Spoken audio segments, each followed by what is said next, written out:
Assalamualaikum warahmatullahi wabarakatuh. Kembali lagi bersama saya Ine Cesaria dari kelas 2023A Prodi Pendidikan Bahasa Sastra Indonesia jurusan Bahasa dan Seni Fakultas Keguruan Ilmu Pendidikan Universitas Riau.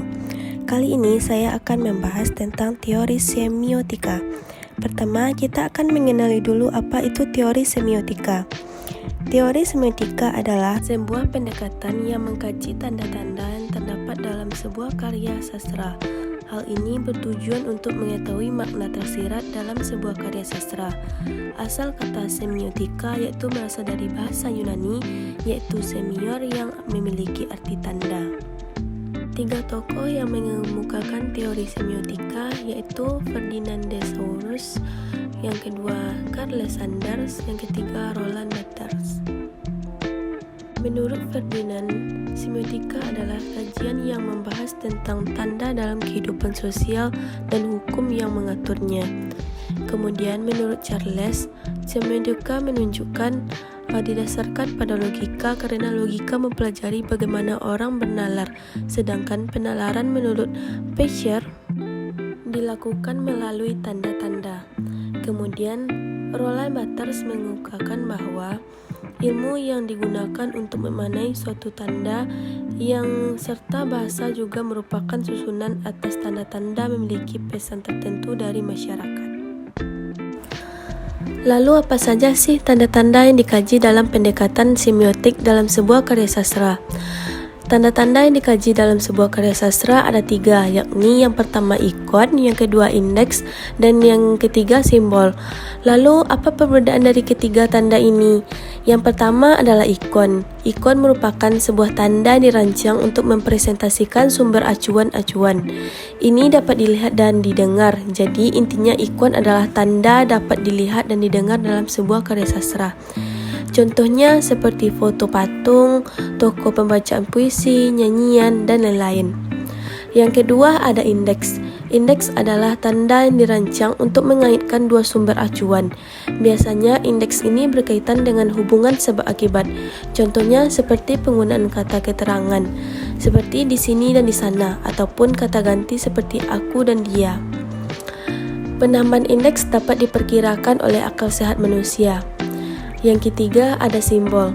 Simbol adalah tubuh tanda untuk menyandingkan sebuah sumber acuan melalui kesepakatan atau persetujuan. Bersama proses simbol harus dipelajari. Contohnya, perwatakan para tokoh dalam sebuah karya sastra. Setelah mengetahui pengertian semiotik serta tanda-tanda yang terdapat dalam seni musik, yaitu ada ikon, indeks, dan simbol. Mari kita mengaitkan dengan sebuah karya sastra, yaitu berupa film yang berjudul Kuce-Kuce Hotahe.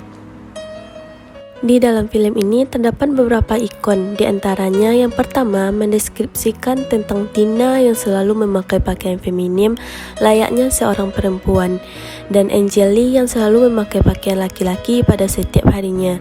Ini merupakan penanda sikap yang berbeda dari kedua orang tersebut. Kemudian yang kedua adalah pemain sebagai ikon penanda sosial permainan. Permainan dilakukan oleh tokoh-tokoh pada film Kuce-Kuce Hotahe ini merupakan penanda sosial kehidupan mereka.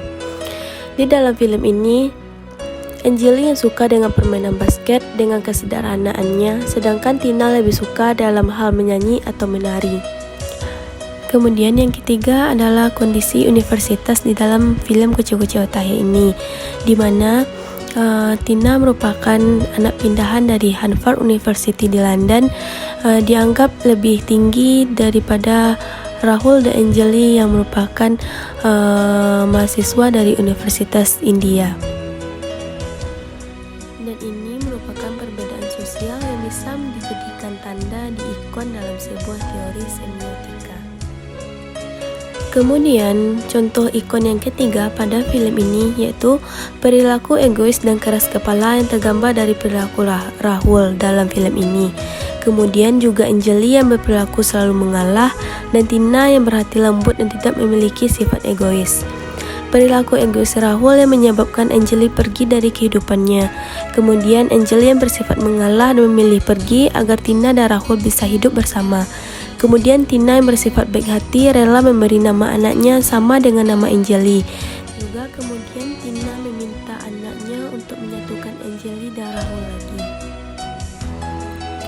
Kemudian indeks kepribadian di dalam film Kuci-Kuci Hotahe ini, di mana seorang Tina yang berkepribadian anggun yang membuat Rahul jatuh cinta kepadanya, sedangkan Anjali yang berkepribadian seperti laki-laki yang membuat Rahul tidak mencintai Anjali dan lebih memilih Tina daripada Anjali yang berkepribadian seperti laki-laki. Ini merupakan contoh indeks dari film Kuci-Kuci Hotahe. Kemudian yang terakhir terdapat tanda simbol dalam semiotika. Di dalam film Kuci-Kuci Hotahe ini, yang pertama yaitu terdapat simbol persahabatan, di mana simbol persahabatan ini dilambangkan oleh Rahul dan Anjali yang merupakan dua sahabat karib. Kemudian yang kedua ada simbol cinta, di mana ini dilambangkan oleh Rahul yang sangat-sangat jatuh cinta kepada sosok Tina. Kemudian terakhir terdapat simbol agama, yaitu Tina yang menyanyikan lagu Om J Jagadi Sahari yang merupakan lagu adat India dan juga merupakan lagu agama Hindu.